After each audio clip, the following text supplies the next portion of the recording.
What's up, everybody? It's Hoodie Pop 22. I just want to invite y'all in, sit in, let's have a discussion. Um, I'm still trying to get my studio together. Hopefully, I can get moved into a new place and have everything set up pretty soon so that I could be in front of the camera, reacting, interacting with y'all how y'all would like to. Um, I've kind of been on YouTube for a while, but I haven't really taken it serious. But now it's like might as well. Um, Something to do in my spare time. I usually mostly create rosters and play like gameplay and stuff. So I'm gonna be bringing like more content to have like people interacting and everything. But right now, I just want to talk about NBA playoffs. I feel like the Thunder and the Pacers. This is a good matchup. A lot of people saying this is gonna be a boring finals. I don't think so. I think this is actually going to be a good competitive finals. However, I have the Pacers taking the Thunder in six because I don't think that the Thunder can match up with the Pacers in size inside. Siakam, I feel like would give Chet Holmgren a good work, and Miles Turner will stretch out Hartenstein. I think the Pacers are more equipped to win this finals because your only matchup is gonna be Shea getting to the paint, and I don't see that happening with Miles Turner and Pascal Siakam. I don't see Shea getting inside. He's gonna have to lean on his teammates, and I don't think that Jalen Williams has what it takes to be a good supportive role. I don't think that Chet Holmgren is yet the person that he should be, and Isaiah Hartenstein, he's pretty much an inside scorer, and Miles Turner block shots ability and inside defensive presence with Pascal Siakam on the other side. I don't see that kind of panning out pretty good. A lot of people say, well, the Thunder ran it on them in the regular season. That's regular season. This is playoffs. This is a whole different intensity. Both teams have never been to the finals, actually, so it's not gonna be an advantage on either side besides whoever get home court advantage. But me personally, I feel like the Pacers are more filled out with a starting five with Haliburton, Siakam, Turner, Naismith, and Nembhard. Nembhard is pretty much a little underrated. I feel like he's a little better than what people project him to be.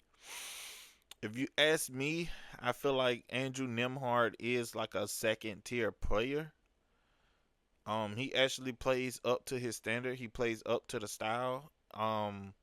And I feel like he get overlooked a lot. Naismith is a pretty good 3 and D player, efficient scorer, very good on ball defender. Lou Dort is a good defender, but he's not much of a scorer like Nembhard is. And Jalen Williams, I don't know. He's gonna have to show me that he can show up for like he's been playing pretty good, but he's gonna have to bring more because they are not gonna let Shea go Saigon like that. And a lot of the times I watched him play, he attacks the inside. Miles Turner is a better interior defender than Rudy Gobert. At times, Rudy Gobert is unplayable when he's outside of the paint. Miles Turner a little bit better defending and contesting and blocking shots. So is Pascal Siakam. So I feel like the Pacers will have the advantage. I feel like they will win in six. If not six, they'll win in five because I just don't see the Thunder pulling this out. It's not possible. Um, Also, on another note, the New York Knicks firing Tom Thibodeau, I think that was the right move. I actually do. I think that was the right move because Tom Thibodeau labors too hard on the players. He runs his players entirely too much. And you may say, well, he don't have a bench. Well, either way it goes, anybody knows that when you're going into the playoffs, you're going to have to depend on your bench if you want to go pretty far in the playoffs. If you do not depend on their bench, you're not going to make it very far because your starters are going to get run down, especially in a gruesome series. And that's what happened to the Knicks the last 2 years. They got ran down into the ground before the playoffs because they're logging 40 minutes a game. And everybody telling Miles Bridges, oh, shut up and play. I mean, a real athlete that is someone who's a superstar knows the kind of effort you exert on defense and offense night to night, and then a lot of times you're having a back-to-back games, it's not much time for recovery. And you're playing 40 minutes, 38 minutes, 39 minutes, 36 minutes a night. That's a lot. I mean, and then you're playing like teams that are running you like the Pacers did. The Pacers were smart to run them because they're already fatigued, and the tighter you get someone, the more mistakes they're gonna make because fatigue is gonna start interacting with your reactions. So a lot of times you shoot your shots, you might alligator arm some of it. You might early release on it. You're tired. It's a lot of times Brunson was just like posting up, ISOing because he was just really trying to get a breather, and then they start pressing him. Now, however, Tom Thibodeau is a good coach, but it goes all the way back to Derrick Rose years. I mean, a lot of those injuries Derrick Rose had because of overusage. Jimmy Butler, overusage.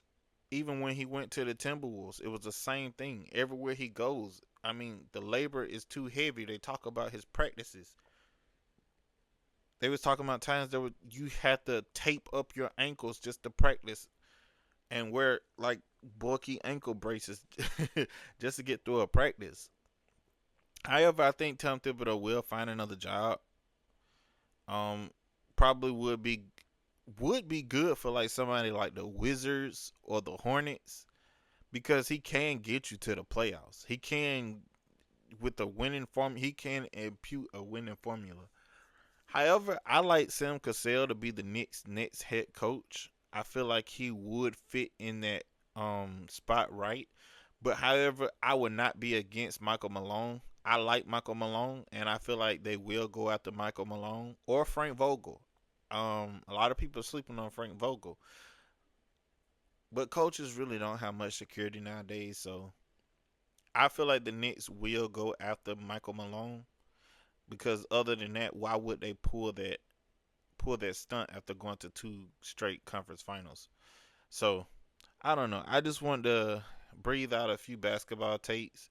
I hope y'all enjoyed this little clip, and please like, share, and subscribe, and stay tuned for more content coming up.